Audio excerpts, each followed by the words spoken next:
சூப்பரான இம்போர்ட்டட் ஃபேப்ரிக்ல ஒரு அழகான ஃபேன்சி சாரீஸை இந்த மாதிரி கலர்ல கொண்டு வந்தா நாங்க மிஸ் பண்ணுவோமா அப்படின்னு எல்லாருமே கேட்கிற மாதிரி ஒரு அற்புதமான கலெக்ஷன் தாங்க நீங்க பாத்துட்டு இருக்கீங்க. சோ ஃபேப்ரிக் என்னன்னு கேக்குறீங்களா? இம்போர்ட்டட் ஃபேப்ரிக் தாங்க.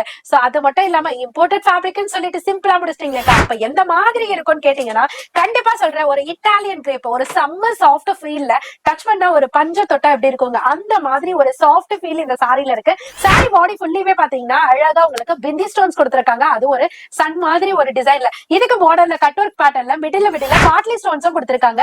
சோ இதுக்கு பிளவுஸ் பாத்தீங்கன்னா சேம் இம்போர்ட்டட் ஃபேப்ரிக்லயே ரெண்டு ஸ்லீவுக்கு அழகா சிம்பிளான ஒரு எலிகன்ட் டிசைன்ஸ் கொடுத்திருக்காங்க. பல்லு பார்ட்ல பாத்தீங்கன்னா இந்த இடம் அந்த இடம் இல்லங்க, ஆல் இடமும் பாத்தீங்கன்னா அழகா உங்களுக்கு சேம் பேட்டர்ன்லயே டிசைன்ஸால ஃபுல்ஃபில் பண்ணிருக்காங்க. சோ இதனோட கலர் சார்ட்டுமே பாத்தீங்கன்னா உங்களுக்கு பேஸ்டல் கலந்த ஒரு டஸ்கி கலர் சார்ட் மாதிரி தான் கொடுத்திருக்காங்க. சோ பர்பிள் இருக்கா, பர்பிள்லயே லைட்டர் கொடுத்தா எப்படி இருக்கும் அந்த மாதிரி டோன்ல டிஃபரன்ஷியேட்லாம் இந்த சாரில கொண்டு வந்திருக்கும். சாரியோட காஸ்ட் 1150 மட்டும் தாங்க.